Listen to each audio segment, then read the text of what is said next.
Movie की शुरुआत में हम व्यूअर्स देखते हैं कि एक आदमी अपनी छोटी बच्ची जिसका नाम एना है उसे एक डरावनी कहानी सुना रहा है। यकीन मानिए यह कहानी इतनी डरावनी होती है कि कोई अपने बच्चों को नहीं सुनाता। एना उसको आगे कहानी सुनाने से मना करती है जो काफ़ी डर रही होती है। एना जिस कमरे में रहती है उसके एक विंडो है जो हमेशा बंद रहती है। उस कमरे में नाक के बराबर सामान होता है। एना की डैडी कितने अजीब है उसका अंदाजा आप इसी से लगा सकते हैं कि वे डोर के हैंडल के करंट लगा कर रखते हैं ताकि एना कहीं बाहर नहीं जा सके। एक दिन एना बाहर किसी की आवाज़ सुनती है। वह बाहर निकलना चाहती है जहाँ एना को करंट का शॉक लग जाता है। इस पर एना के डैडी उससे ऐसा करने से मना करते हैं और उसे घर से बाहर नहीं निकलने देते। वे एना से कहते हैं कि उसके और एना के अलावा वहाँ कोई नहीं है। उसने एना को ऐसी कहानियां सुनाई होती है कि एना के दिमाग में बस वही बैठ जाती है, जैसे कि बाहर काफी सारा वाइल्डिंग रहते हैं यानी कि राक्षस जो सारे बच्चों को खा गया है और एना अकेली बची हुई है। एना के लिए वह कमरा ही उसकी पूरी दुनिया होता है। वक्त के साथ साथ एना बड़ी होती है जहाँ उसके डैडी एक बार उसका बर्थडे सेलिब्रेट करते हैं और उसे गिफ्ट में एक चूहा देते हैं। एना के डैडी एक दिन नोटिस करते हैं कि एना के खाना खाने का तरीका काफी अजीब है। वह चूहा एक दिन मर जाता है लेकिन एना उस मरे हुए चूहे को भी अपने पास रखती है। जहाँ एना के डैडी उसे समझाते हैं कि वह चूहा अब अच्छी जगह चला गया है। उसे तो यह भी मालूम नहीं होता कि मौत भी आती है। एना को रात में बुरे सपने आते हैं जहाँ राक्षस बच्चों को खा रहे होते हैं जिससे वह काफी डरती है। एना समय के साथ बड़ी होती है। उसे एक औरत बनना होता है। एना के डैड एक दिन बिस्तर में खून लगा देखते हैं जिसे देखकर वे ज्यादा खुश नहीं होते। इसका रीजन आपको आगे मूवी में पता चलेगा। आगे मूवी में हम देखते हैं कि एना टीनेज में आ गई है जहाँ से एना की मुश्किलें और बढ़ती जाती है क्योंकि एना के डैड उसके पेट में रोज एक इंजेक्शन लगाते हैं। इससे एना की हालत काफी ज्यादा खराब हो जाती है और वह उसके डैड से कहती है कि वह उसे अच्छी जगह भेज दे। यह सुनकर एना की डैड की आंखों में आंसू आ जाते हैं और वह अपनी गन से एना को शूट करना चाहते हैं मगर एना का चेहरा देखकर वह ऐसा नहीं कर पाते और खुद को ही शूट कर लेते हैं जिससे एना काफी घबरा जाती है और बेहोश हो जाती है। दोस्तों मुझे पता है आपको अभी तक कुछ समझ नहीं आ रहा होगा लेकिन थोड़ा वेट कीजिए, सब समझ में आएगा। अगले सीन में हम देखते हैं कि एना एक हॉस्पिटल में एडमिट होती है जहाँ से एना भागने की कोशिश करती है लेकिन उसे बेड के बांध दिया जाता है।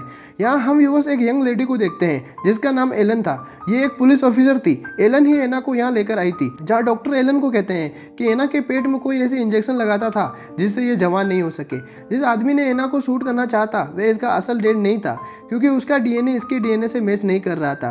वह भी हॉस्पिटल में एडमिट था। डॉक्टर्स बताते हैं कि एना का डीएनए आम इंसानों की डीएनए से काफी अलग है इसलिए वह इसे जांच के लिए भेज रहे हैं। वह एलन को एना का ख्याल रखने की कहते हैं जहाँ एलन एना को अपने साथ उसके घर ले आती है। एलन जब एना को अपने घर ले जा रही होती है तो एना अजीब सी हरकतें करती है क्योंकि उसने कभी गाड़ी, बिल्डिंग और इंसानों को नहीं देखा था। यहाँ एक आदमी बैठा होता है जो ये सब देख रहा होता है जिसे एना का राज मालूम होता है। घर ले जाकर एलन एना को अपने भाई रे की टी शर्ट पहनाती है और खाने के लिए देती है। रे कॉलेज से वापस घर आता है तो एना एलन से कहती है कि क्या ये तुम्हारे डैड है। इस पर एलन कहती है नहीं, ये मेरा भाई है।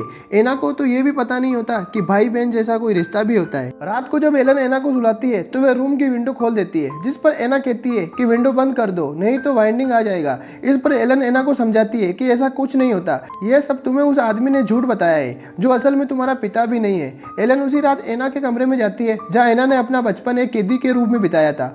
अगली सुबह जब एना उठती है तो काफी अच्छा महसूस करती है। कहानी यहाँ से एक नया मोड़ लेती है क्योंकि रे अब एना को पसंद करने लग गया था जबकि एना इंसानों की तरह नहीं थी। उसमें कई सुपर नेचुरल पावर्स थी जैसे कि वह काफी तेज दौड़ सकती थी। एक दिन रे एना को अपने कॉलेज लेकर जाता है जहाँ एक लड़का एना को गंदी नजरों से देखता है और उसके साथ गलत करने की सोचता है। रे और एना एक दूसरे के काफी क्लोज आते हैं मगर रे को एना काफी अजीब लगती है।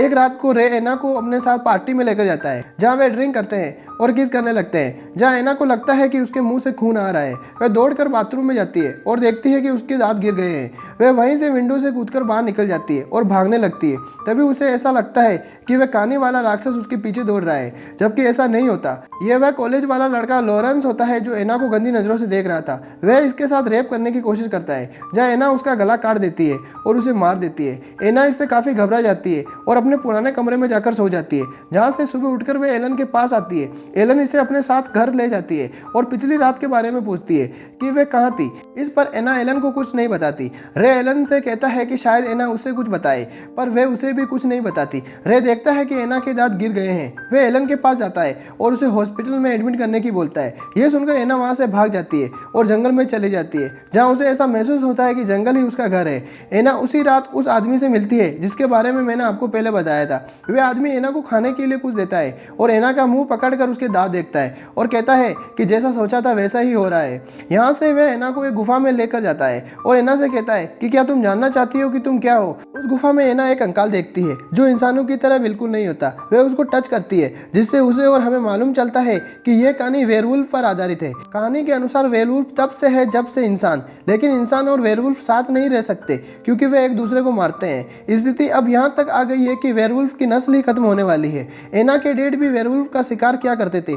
जब उसने एक वेयरवुल्फ का शिकार किया था तब उसके साथ उसकी छोटी बच्ची भी थी और वह कोई और नहीं एना थी जिसे वह अपने घर ले गया था और बहुत कोशिश की कि वह इंसानों की तरह रहे, लेकिन लास्ट में हार मानकर खुद को ही शूट कर लिया। एना भी एक वेयरवुल्फ है जो धीरे धीरे अपने असली रूप में आ रही थी। अगली सुबह एना एलन से मिलने जाती है और उसे गले लगा लेती है, जहां एलन बड़ी चालाकी से उसे हथकड़ी लगा देती है क्योंकि उसने लॉरेंस को मार दिया था। वह उसे जेल में डाल देती है जिससे एना को काफी गुस्सा आता है। दूसरी तरफ हम देखते हैं कि एना के डैड जिन्होंने खुद को शूट कर लिया था वह हॉस्पिटल से डिस्चार्ज हो जाते हैं। उन्हें इस सारी कहानी का पता चल जाता है कि एना अब पूरी तरह से वेयरवुल्फ में बदलने वाली है, इसलिए वे सीधा जेल में जाते हैं जहाँ पुलिस वाले उससे मिले होते हैं। वह एना को एक पॉइजन वाला इंजेक्शन खुद से लगाने की कहते हैं, जहाँ एना को सच्चाई पता चल चुकी है इसलिए वह मना कर देती है और उसे घायल करके वहाँ से भाग जाती है। वह सीधा रे के पास उसकी गाड़ी में जाती है और उसे गाड़ी चलाने के लिए बोलती है। रे कुछ देर तक गाड़ी चलाता है लेकिन बाद में रोक देता है। रे कहता है कि हम जा कहाँ रहे हैं।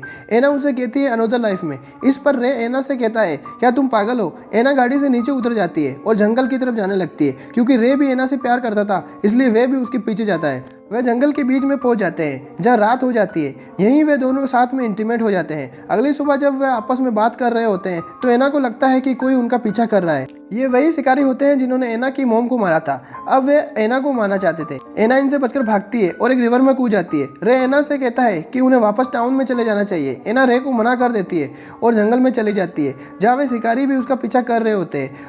अब हमें कहानी कुछ महीने बाद की दिखाई जाती है जहाँ एना पूरी तरह से वेयरवुल्फ बन गई है और प्रेग्नेंट भी है। ये बच्चा रे का होता है। वे शिकारी एना का पीछा अब तक नहीं छोड़ते, जहाँ एना अपनी जान बचाने के लिए कई लोगों को मार देती है।